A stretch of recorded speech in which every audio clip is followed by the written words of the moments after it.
Métropole où les transports en commun vont devenir gratuits pour tout le monde dès la fin de l'année. Et votre parti pris ce matin, c'est que le gratuit, c'est non seulement bon pour le pouvoir d'achat, mais aussi pour l'environnement. C'était un engagement de campagne, c'est ça? Exactement, c'était une promesse que j'avais formulée lors des élections municipales, mettre en œuvre la gratuité des transports pour l'ensemble des habitants de la métropole.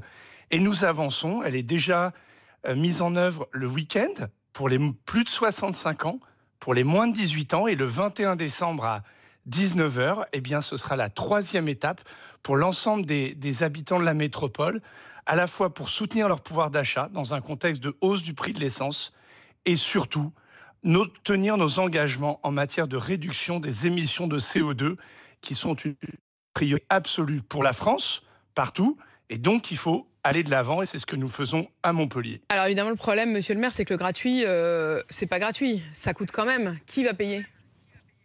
Ah mais la gratuité des transports, elle représente près de 5% du budget de la métropole. Alors si vous êtes un maire et que vous n'êtes pas capable de bouger 5% de votre budget, mais faites autre chose. Je vais vous dire, ce financement de la gratuité, nous l'avons fait de trois manières.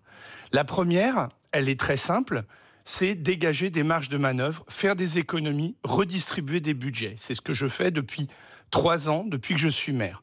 Deuxièmement, la métropole de Montpellier est une métropole dynamique, attractive en matière d'entreprise. Nous avons créé plus 4% d'entreprises l'année dernière. Et cela contribue à une dynamique fiscale de notre territoire et qui permet donc de financer la gratuité.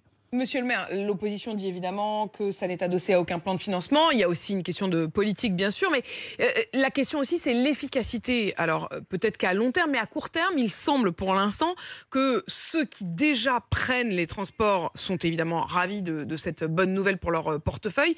Est-ce que vous allez réussir à convaincre ceux qui ne prennent pas pour l'instant leur transport de changer leurs habitudes? On avait ce matin avec vous, Charles, un auditeur qui disait « Oui, mais moi, il faudrait que je marche 8 minutes pour aller jusqu'à la station de tram. » Ce qui nous, j'avoue, parisiens, nous paraît assez normal parce qu'on marche quand même pour aller jusqu'au métro. Mais ce qui n'est pas dans les habitudes de quelqu'un qui a toujours eu la voiture garée devant la maison ou devant l'immeuble. Mais nous savons que nous devons changer. À Montpellier, comme dans d'autres villes de France, 40% des déplacements automobiles sont inférieurs à 2 km. D'où l'importance d'avoir un réseau de transport. Et parallèlement à la gratuité des transports, nous réalisons une 5e ligne de tramway, nous investissons. Donc un investissement. Exactement, pour augmenter l'offre de transport. Nous réalisons 5 lignes de bus à haut niveau de service pour couvrir l'ensemble des habitants de Montpellier et 70% des habitants de la métropole. Et à l'entrée de nos lignes de tramway, des parkings relais. Et moi, je suis convaincu d'une chose, c'est que quand beaucoup de nos compatriotes, et à juste titre, parlent du pouvoir d'achat, du prix de l'essence, eh bien, il faut faire des choix pour donner des alternatives aux déplacements. Et la gratuité des transports, je le constate, elle est déjà en œuvre pour les plus de 65 ans. Beaucoup me disent ainsi « Ah, monsieur le maire, maintenant, nous, on laisse notre voiture au garage, on prend les transports en commun. » Ben ça, c'est des changements tangibles. Alors ça, c'est et pour les plus de perceptibles. 65 ans. Je voudrais qu'on